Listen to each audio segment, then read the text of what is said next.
Yeah, what's up, Faith family? Jarvis Guy and Avoid Jarvis YT here, and welcome back to another Diecast review. Today, we're going to be talking about the Hot Wheels Astana Hotto from the 2020 Fast and Furious Spy Racers line of cars. Now, for those of you that don't know, Fast and Furious Spy Racers is a kids animated cartoon on Netflix that's a spinoff to the Fast and Furious series. I've never seen it, but I've read up a little bit about it, and as far as I can tell, it's about Dom Toretto's cousin who goes on like weird spy adventures. And really, to me, the show just seems like a further indication that Fast and Furious has nothing to do with car culture or car appreciation or even like racing anymore, which was kind of the whole point of the franchise in the beginning. But hey, you know what? Over the years, Fast and Furious has given us some pretty awesome cars designs, from Brian Connor's Toyota Supra from Too Fast, Too Furious to Dom Toretto's classic Challenger. But obviously, something has gone horribly wrong with Fast and Furious Spy Racers, because right here, this is not the most competently made car. Now, for a little bit more clarification, this car is called the Astana Hotto. It is the car of the character named Astana Hotto, who is featured here on the packaging of Diecast. I guess that's Astana Hotto right there. But either way, man, yeah, no, this car is not great. I don't know whether or not to call it an unlicensed casting, because this is technically licensed from Universal or DreamWorks or whoever. But, you know, the company behind the show, they clearly didn't want to pay for a real car, hence the obviously nondescript badging on this. I don't know if this is like a Japanese car and an American car. All I know is that it's a convertible with weird proportions and some really bizarre and honestly kind of poor color choices. Now, they did make this car in different colors. This is the black variant, but there's also a blue variant and another color that I can't remember right now.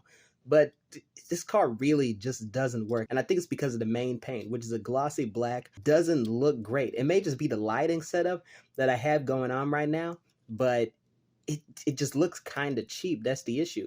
And the materials feel fine. This isn't an issue where it feels like a McDonald's Happy Meal toy or whatever. I don't think McDonald's would ever sell a toy that was this well made. But it's just the issue of it looks like cheap plastic. And you know, when it comes to these die-cast cars, looks are kind of everything. And there was potential in this car for a great color scheme. You have sort of gold accents here, as you can see on the headlights and the wheels. This could have been really great. You also have a decent amount of detail near the back, which Hot Wheels, you know, usually chooses to forgo. You know, when it comes to the back of their cars, they just say, hey, fucking, you know, the kids aren't going to look back there. But they actually went the extra mile here, no pun intended. And probably because Universal, DreamWorks, whatever, forced them to actually put in the work for this car to make it represent what's actually in the show, which I can respect. It's their design and Mattel is simply the licensor. But when it comes down to it, this glossy black paint kind of negates the attention to detail everywhere else on the car, because it really just brings down the quality perception of the entire vehicle. And you have these blue lights up here, which, I mean, at first glance, they may seem all right, but if we pull out the packaging back here, they look a hell of a lot nicer on the packaging. Just look at that. You know what? And I know that the packaging is deceptive. I know that these are all 3D renders and shit, but this is just like particularly deceptive right here. You know, you would have at least thought that the lights would have been brighter or whatever, but these really matching what you see on the render. That's some super deceptive advertising right there. I think that's way beyond the legal limit. But hey, you know what?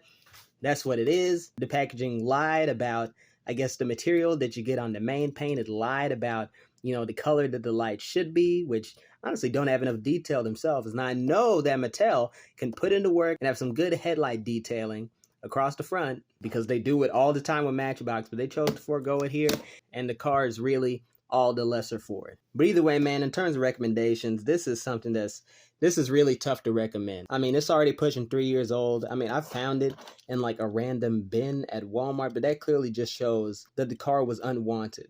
You know, that bin was full of, you know, just cars from different franchises across the years. Hell, they even still had some Lightyear die-cast in there. And I found the Astana Hotto right here, almost near the bottom. So that just goes to show you how people really weren't fans of this car, and Walmart at that point, they were just trying to get rid of it. And honestly, I don't think you should waste your money on this. I mean, again, it's been 3 years. I had an easy time finding it, but that's because people at my store actually have some decent taste. They said no to buying this car, and you should say no as well. So as it stands, I do not recommend it. You know, maybe if I found a different color of this car, maybe the blue variant, I may be able to recommend it, but as of right now, nah, this ain't it, Chief. Either way, man, I've been Jarvis, God of War, Jarvis YT. Thank y'all for watching. Stay tuned for more Diecast content. Take care of yourselves. Have a good night. And as always, giggity, giggity, giggity, goo. Stick around.